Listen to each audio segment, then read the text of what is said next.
Hello friends, welcome. This is Neetu Kumari. तो आज हम बात करने वाले हैं बीए के 5वें सेमेस्टर का, यानी कि 5th सेमेस्टर के इंग्लिश के पेपर के बारे में आपको बताने वाली हूँ। क्योंकि प्रीवियस ईयर के जब क्वेश्चन पेपर मिल जाते हैं तो आपको थोड़ा सा हेल्प मिल जाती है, आपको ये पता चल जाता है बस एग्जैक्टली के क्वेश्चन किस तरह से फॉर्म किए जाते हैं और आपको कौन कौन सी चीज़ें जो आप छोड़ चुके हो क्वेश्चन पेपर से पता चल जाता है कि नहीं, ये चीज़ मुझे छोड़नी नहीं है। क्योंकि कई बार हम जिस चीज़ को इंपॉर्टेंस नहीं देते ना, एग्जामिनर उसी को सबसे ज़्यादा इंपॉर्टेंस देता है। तो आपके लिए ज़रूरी हो जाता है कि आप हर चीज़ को इम्पोर्टेंस दें, जो कि बहुत ज़रूरी भी होता है। ठीक है, तो चलिए हम क्वेश्चन की ओर बढ़ते हैं। इसमें ये सारी सबसे पहले थोड़ी सी इंस्ट्रक्शंस दी हुई हैं आपको कि किस तरह से आपने क्वेश्चन अटैम्प्ट करना है। पहले लिखा है अटैम्प्ट ऑल क्वेश्चन, कि आपको सारे क्वेश्चन जो हैं अटैम्प्ट करने हैं। सबसे पहले मैं सेक्शन ए की बात करूं तो इसमें आपको कुछ लाइनें दी गई हैं, कुछ पोइम भी पढ़ाए जाते हैं ऑफकोर्स। ठीक है, तो आपको दो ऑप्शन दिए जाते हैं। ये कुछ लाइनें आप यहाँ पे देख सकते हैं और इनको आपने पढ़ के एक्सप्लेन करना है। जैसे आपने हिंदी में करते हैं ना हम लोग, वैसे इंग्लिश में करना है। तो आपको पहला और दूसरा, उन्हीं के दो ऑप्शन दिए हैं, जो आपको आता होगा आप कर सकते हैं, तो वो आपको यहाँ पर करना है। देन हम क्वेश्चन की ओर बढ़ते हैं। थोड़ा ब्लर सा ये दिख रहा है, नीचे बिल्कुल ठीक है लेकिन थोड़ा सा कट करिएगा। हमारा इसमें लिखा है अटेम्प्ट 5 क्वेश्चन 60 to 80 वर्ड्स। ठीक है, तो आप यहाँ पर आपको ये बता भी दिया गया है कि आपने यहाँ पे 5 सवालों के जवाब देने हैं और वर्ड लिमिट आपकी जो है 60 से 80 होनी चाहिए। और ये भी लिखा है कि at least 2 from poetry and 2 from pores. ठीक है, तो आपको जो क्वेश्चन दिए हैं इनमें से आपको 5 क्वेश्चन अटैम्प्ट करने हैं। 2 क्वेश्चन आपके कविता से संबंधित आपको करने ही होंगे और 2 क्वेश्चन आपको प्रोज से अटैम्प्ट करने पड़ेंगे। पहला क्वेश्चन है, what is the holy man do to lamp tame the poison of the scorpion. ठीक है, तो ये आपको आंसर देना होगा। फिर है Ulysses still desire to roam with a hungry heart explain। तो ये भी चीज़ आपको बतानी होगी। नेक्स्ट क्वेश्चन है, what are the painful losses that people suffer in time of famine। ठीक है, तो ये क्वेश्चन है।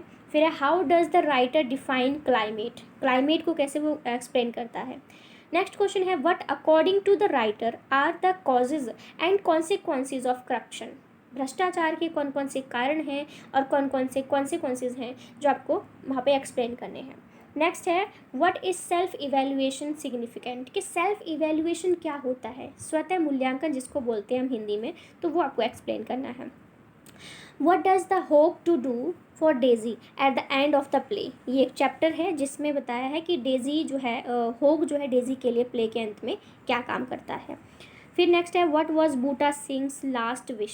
एक बूटा सिंह है जिसकी लास्ट विश क्या है वो आपको बतानी है। पूरा चैप्टर गदर फिल्म से संबंधित ये चैप्टर है, तो काफ़ी इंटरेस्टिंग मुझे लगा था। ये याद करने में भी सिंपल ही है, क्योंकि गदर फिल्म देखी है, इट मीन्स आपको इसमें काफ़ी उसी पता नहीं गदर फिल्म को देखकर ये चैप्टर बनाया गया है, ये चैप्टर को गदर फिल्म देख के बनाया गया है, कुछ खास समझ नहीं आया मुझे। पर उससे ही उसकी ही ये स्टोरी है, जिस इसमें भी एक मुसलमान लड़की से सिख जो है शादी करता है। तो बहुत ही इंटरेस्टिंग सब्जेक्ट हमारा ये, सॉरी एक चैप्टर है।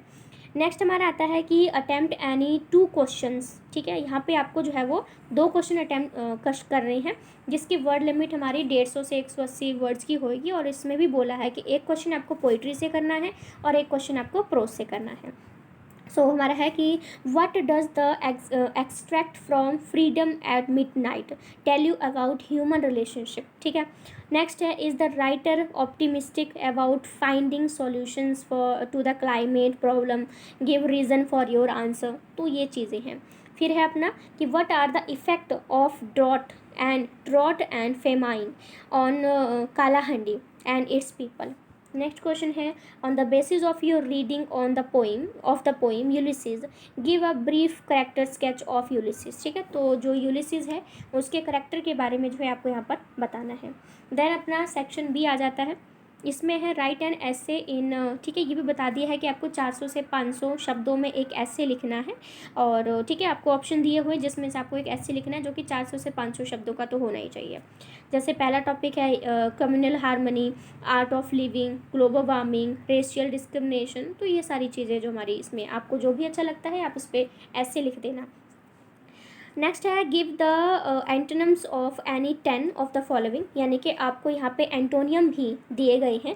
10 एंटोनियम आपने करने हैं और इस तरह से वर्ड दिए गए होते हैं और कुछ ऑप्शंस भी इसमें दिए होते हैं। मतलब अगर 10 करने हैं तो आपको 12 दिए होंगे, जिसमें से आपको जो भी 10 आते हैं आप वहाँ पे लिख दीजिएगा।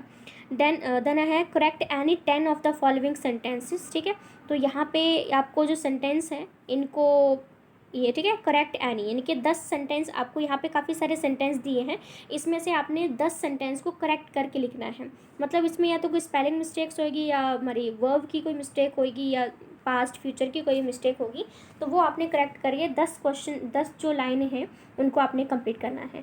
तो ये हमारा क्वेश्चन पेपर आ जाता है BA 5th सेमेस्टर इंग्लिश का, जो आपको पता होना चाहिए क्योंकि ये बहुत इंपॉर्टेंट चीज़ें होती हैं, क्योंकि अगर प्रीवियस ईयर का क्वेश्चन मिल जाता है तो थोड़ा सा आपके लिए फ़ायदेमंद हो जाता है। तो सेशन अच्छा लगा हो, अगर आप चाहते हो कि मैं ऐसी और भी चीज़ें अपलोड करूँ, वीडियो अपलोड करूँ, तो आप मुझे कमेंट करके बता सकते हैं। So thank you so much friends, thank you.